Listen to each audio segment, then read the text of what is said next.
So I'll be less colorful, like bulky, less tempting food to put more calories than what you put to us to consume. Thanks, Balki, for your very interesting presentation. I want just to take a step back. You know, to 2050, 9.5 billion population. That's what the world is anticipating. Less resources, global warming. Can we continue consuming on the same pattern like we do today, or follow what European or even US consumption of red meat of 100 kilo plus per capita per year? Can the world afford to produce the same way we have been producing so far? I think definitely the answer is none, that the world can't afford to continue producing the same way we are doing. We are seeing this year, for instance, China trying to build up the stocks of the soybeans and all on the corn, and we have seen where the prices are today. So this is the raw material that at the end of the day, the one that drive the consumer price. So if you have the wheat prices goes by $50, $100 a ton, at the end of the day, the BT crocker, even though they have hefty margins, they have to also adjust their pricing accordingly. So having said that, of course we are all related to the innovation that is the subject of the discussion of today. We are in the fourth industrial revolution, where productivity is a must, sustainability, agility and resilience, and of course speed to the market. And speed to market, you can take it in different ways, right? It can be the online platform. We have seen even the kitchen of the old Mexican food coming to you. You're not buying the tacos, but you're buying the dinner coming to you as fast as you want. So that's definitely, that will drive the innovation for our business.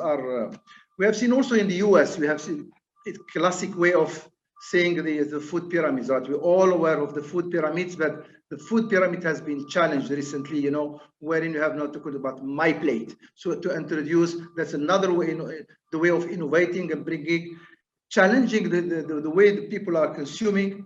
That's happening because of the health driven situation.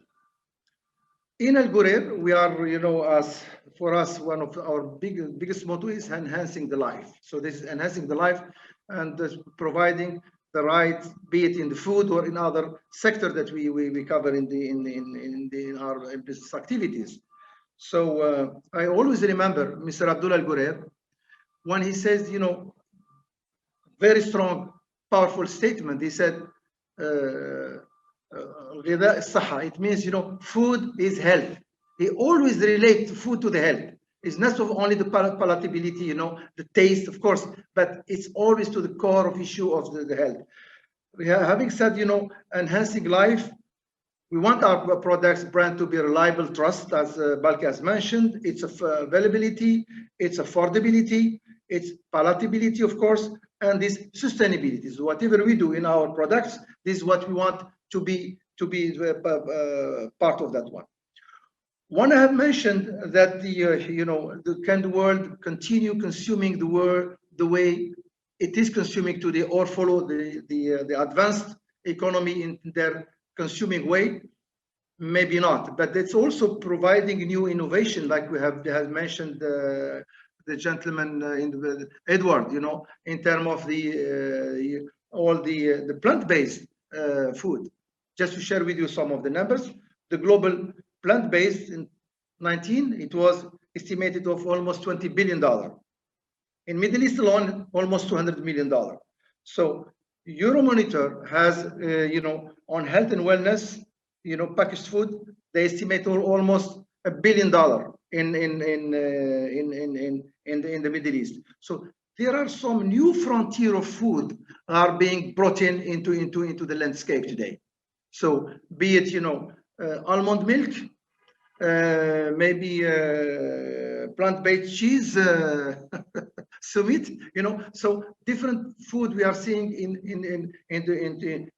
coming into our landscape. So also for us in terms of mentioned enhancing the life, the food, we are part of the food security. Also here, when we see our project, the Ghurair family, whenever we have done the project, there is scale is important. As I want to share with you, we have a crushing plant. Again, it's a basic industry. You know, we produce like 1 million tons of, we crush about 1 million tons of oil seeds. 1% is enough for UAE. Most of it is for the export market. So we are participating in addressing the food security of the country. That has been always part of the core issue, of core objectives of the family.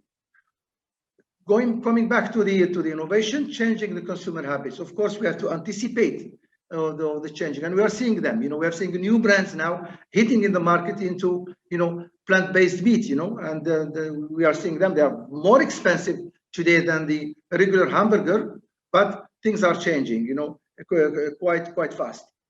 Socially and environmentally, also commitment as a group, we do have it. That's definitely because we have. You know, we need whatever we do as a product, it has social and environment commitment, and we do invest behind technology. What I would like to you know to share with you a couple of statements. You know, in Arabic we always you know when we're young, we used to say غرسوا فأكلنا نغرسوا فيأكلون. In other words, so they planted, or we are eating. We should plant so that they can eat. So that meaning for the generation to generation, that's related to the sustainability at the end of the day. And also we all know this statement, we don't inherit the land from our ancestors, but we borrow it from our children. Because we want this land that we are living today, it doesn't belong to us, it belongs to our children. So that's again part of the sustainability, and to drive the sustainability, it has a core issue called innovation. You will not be able to do sustainability unless you innovate. Thank you.